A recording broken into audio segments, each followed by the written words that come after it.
जय हो करवा चौथ माता की। जय हो श्री विघ्नहर्ता श्री गणेश की। मेरी सभी सुहागन बहनों को करवा चौथ की बहुत बहुत शुभकामनाएं। आज मैं आपको करवा चौथ व्रत कथा और विघ्नहर्ता श्री गणेश जी की कथा सुनाने जा रही हूँ। कार्तिक कृष्ण पक्ष की चतुर्थी को करवा चौथ कहते हैं। इसमें गणेश जी का पूजन व व्रत सुहागन स्त्रियां अपने पति की दीर्घायु के लिए करती हैं। प्राचीन काल में द्विज नामक ब्राह्मण के 7 पुत्र और एक वीरावती नाम की कन्या थी। वीरावती प्रथम बार करवा चौथ व्रत के दिन भूख से व्याकुल हो पृथ्वी पर मूर्छित हो गिरी। तब उसके भाइयों को यह देखकर बहुत रोना आया और उसका मुंह धुलाकर एक भाई वृक्ष पर चढ़कर चलनी में दीपक दिखाकर अपने बहन से कहा कि चंद्रमा निकल आया। उस अग्नि रूप को चंद्रमा समझकर दुख छोड़कर वह चंद्रमा को अर्घ्य देकर भोजन के लिए बैठी। पहली कोर में बाल निकला, दूसरी कोर में छींक हुई, तीसरी कोर में ससुराल से बुलावा आ गया। ससुराल में उसने देखा कि उसका पति मरा पड़ा है। संयोग से वहां इंद्राणी आई और उन्हें देखकर विलाप करते हुए वीरावती बोली कि हे माँ, यह किस अपराध का फल मुझे मिला है। प्रार्थना करते हुए बोली कि मेरे पति को जिंदा कर दो। इंद्राणी ने कहा कि तुमने करवा चौथ व्रत बिना चंद्रोदय के अर्घ्य दे दिया था। यह सब उसी का फल है। अब तुम 12 माह के चौथ के व्रत व करवा चौथ व्रत श्रद्धा और भक्ति से विधि पूर्वक करो, तब तुम्हारा पति पुनः जीवित हो उठेगा। इंद्राणी के वचन सुनकर वीरावती ने विधि पूर्वक 12 माह के चौथ और करवा चौथ व्रत को बड़ी भक्ति भाव से किया और इन व्रतों के प्रभाव से उसका पति पुनः देवता सदृश जीवित हो उठा।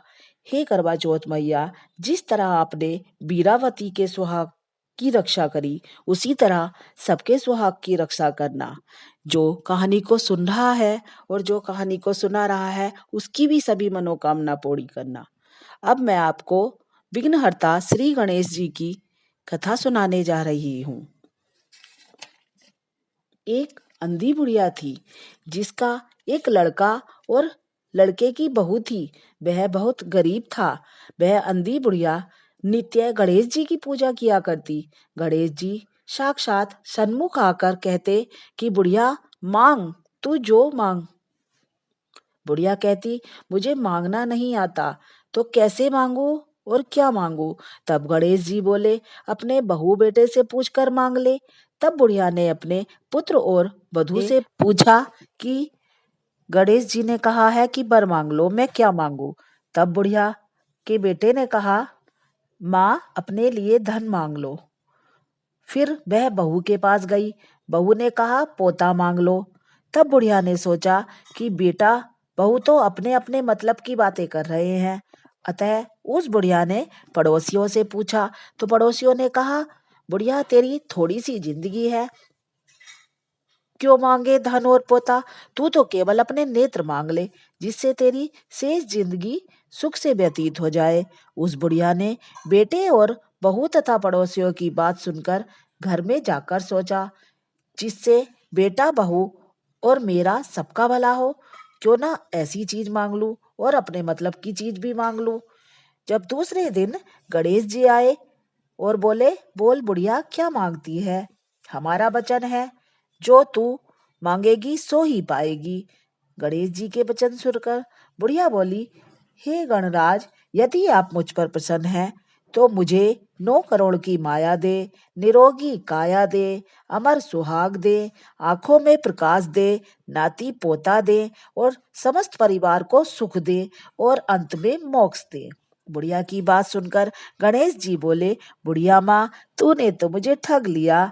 खैर जो कुछ भी तूने मांग लिया वह सभी मैं तुझे दे दूंगा। यूं कहकर गणेश जी अंतर्ध्यान हो गए। हे गणेश जी, जैसे बुढ़िया माँ को मांगे अनुसार आपने सब कुछ दिया, वैसे ही सबको देना और हमको भी देने की कृपा करना। जय हो श्री गणेश, जय हो करवा चौथ मैया की।